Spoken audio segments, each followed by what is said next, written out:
Let's go right now to Bay News 9's Laurie Davison, who is live in Tarpon Springs at the sponge docks. A lot of smoke there, Laurie. Oh yeah, Al, we are very close to this fire scene. I'm just going to move out of the way because basically this video, these pictures speak for themselves. You can see their firefighters are still battling this fire. I can actually see a skeleton of one of the boats. That is all that's left of that boat. The entire downtown area of Tarpon Springs near the sponge docks is absolutely blanketed with smoke out here.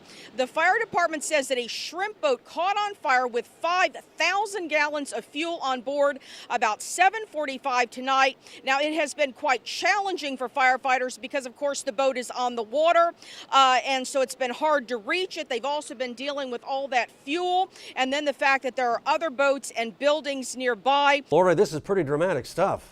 Oh, Al, really, it's almost unbelievable. The situation is literally getting worse. I am on a dock right now. We are literally right on the water, and I can show you this scene very, very well here. Now, we're going to pan over. Tim is showing you right now. These are the shrimp boats that are on fire. Basically, about 7:45 tonight, one of the shrimp boats caught on fire. It was tied to two other boats. Now, they managed to get one of those boats free. A tugboat took it out, but then we had the one boat that was completely on fire and a second boat over there that we're not sure of the status of that right now. They have been fighting this for hours now. It looked like it had calmed down a little bit, but then it got worse. We saw just black plumes of smoke going up in the air.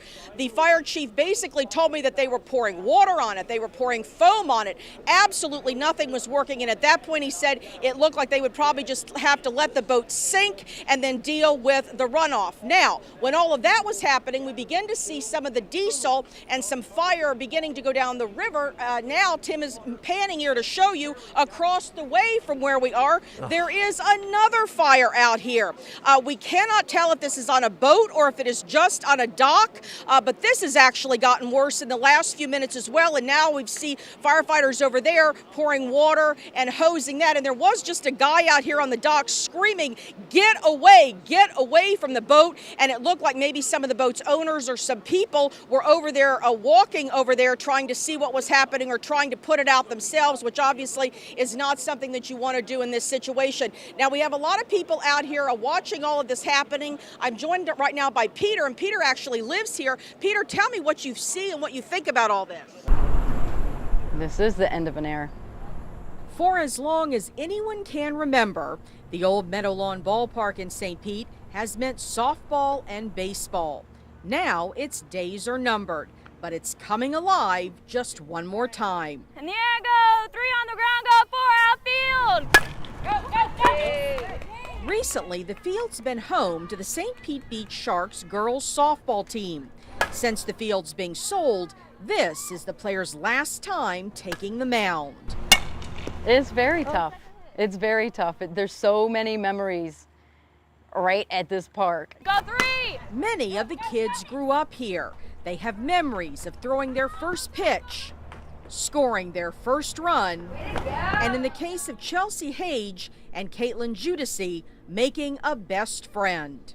She's my weekend sister. Everyone here is like my family. We're all really close. We have sleepovers all the time, and it's kind of hard to see everything go. The girls say they'd hoped their own children would be able to play here one day. The thought of losing the field brings them to tears. Yeah, that's where I grew up. It's my home. Infield, Before go 2! they say goodbye to the field for good, You can't take the field home with you, right? So I got you the field to take home. the coach gives each player a locket filled with clay. It's shaped like a heart, symbolic, because the girls say they'll carry the memories they made here close to their hearts forever.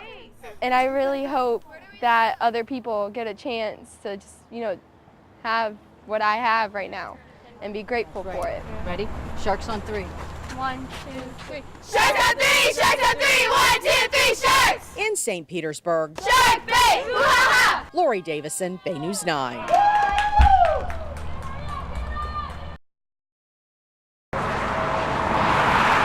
It was a dark stretch of I-275 in Tampa on a hot July night in the summer of 2012. 20-year-old William Angel was heading home with two close friends after a night out. They were young, life was good. Then in a flash, everything changed. The next morning at 6 a.m., the Florida Highway Patrol came. Lynn Angel was told there was a head-on collision. Her youngest son died on impact. Extremely hard. Obviously, there's not a day that goes by that we don't think about him.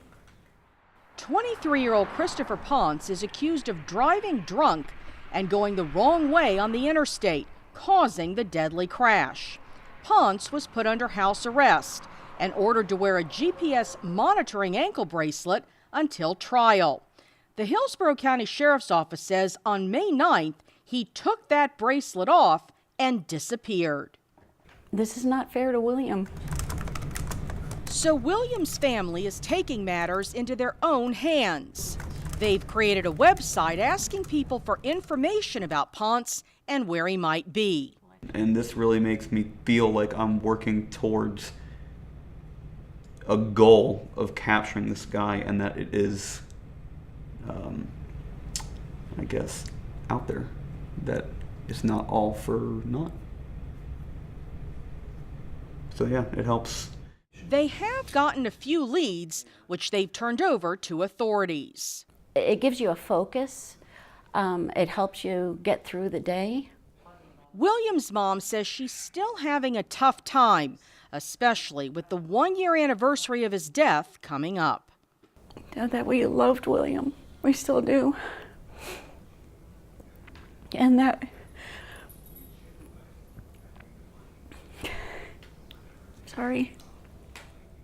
She hopes some good can come from this tragedy.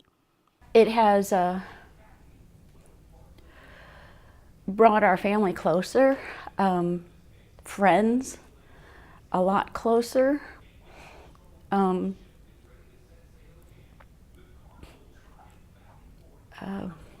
Stronger, even though, you know, we didn't need that in order to do that. Lynn says she wants to be able to forgive.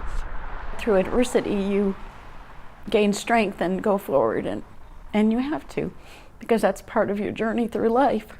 But she says this journey won't be complete until she can speak for her son in court. In Hillsborough County, Laurie Davison, Bay News 9.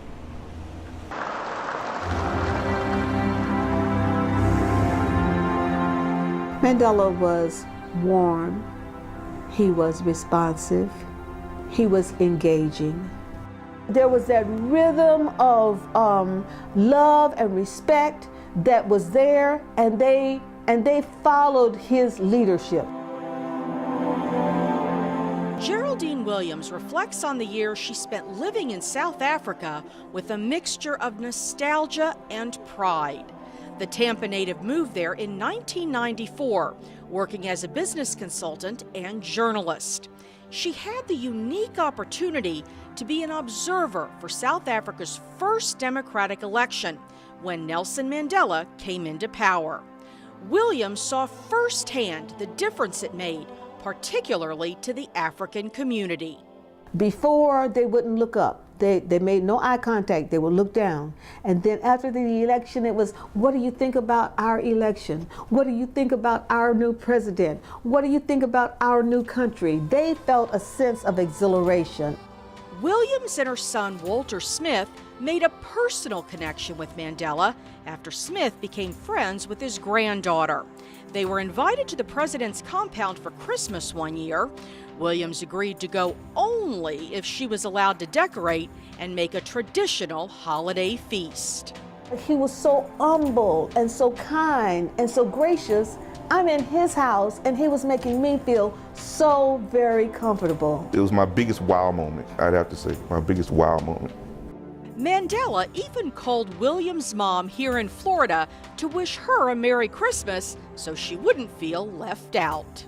It was beautiful for me to see the exchange, and that was my mother's last Christmas, and it was a Merry Christmas because he made it that way. Their paths crossed several more times through the years.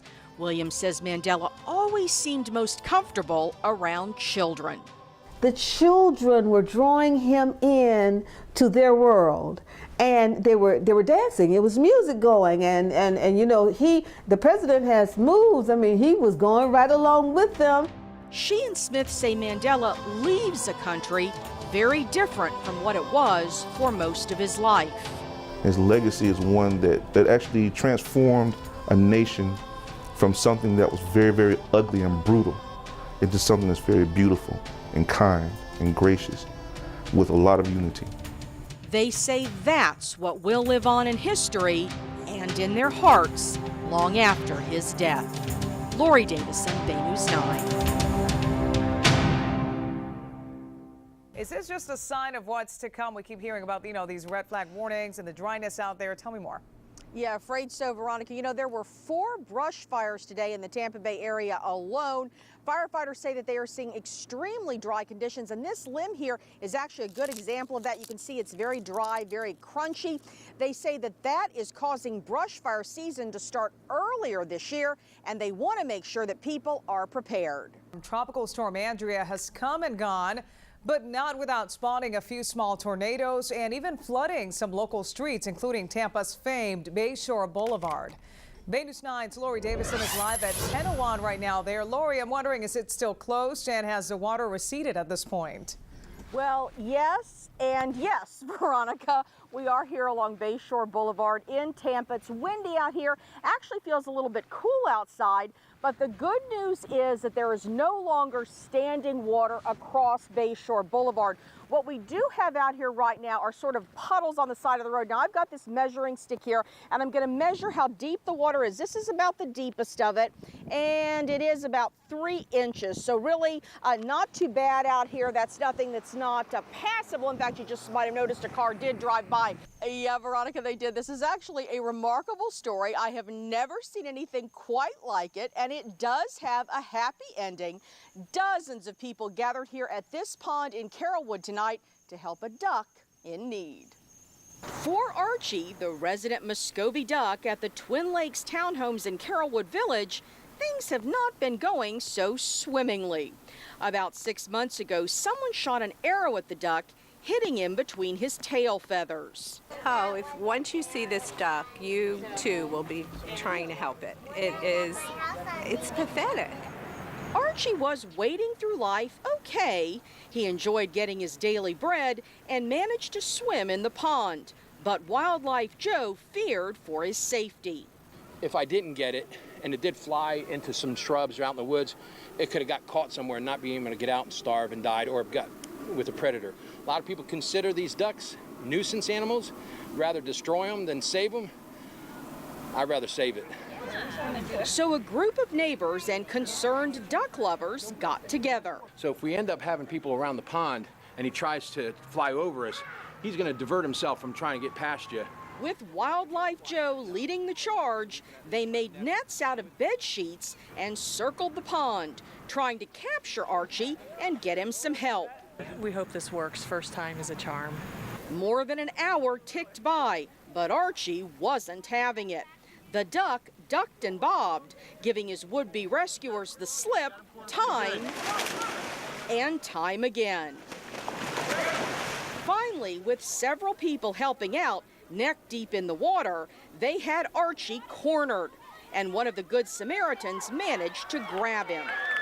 Like, it doesn't really know that we're trying to help him, but I guess it just feels good to just, get him safe. Wildlife Joe carried Archie out of the water, and the rescuers were able to remove the arrow without hurting him. He survived months with that, and he eluded all of us that were in the water, going under, going right between us, and I mean, that's a special duck. Wildlife Joe calls it a tale of true survival. Being able to get him, I'm happy, I'm blessed. Now, Archie is at a vet's office right now being checked out. If he is okay, they plan to bring him right back here to his favorite pond. Reporting live in Hillsborough County, Laurie Davison, Bay News 9.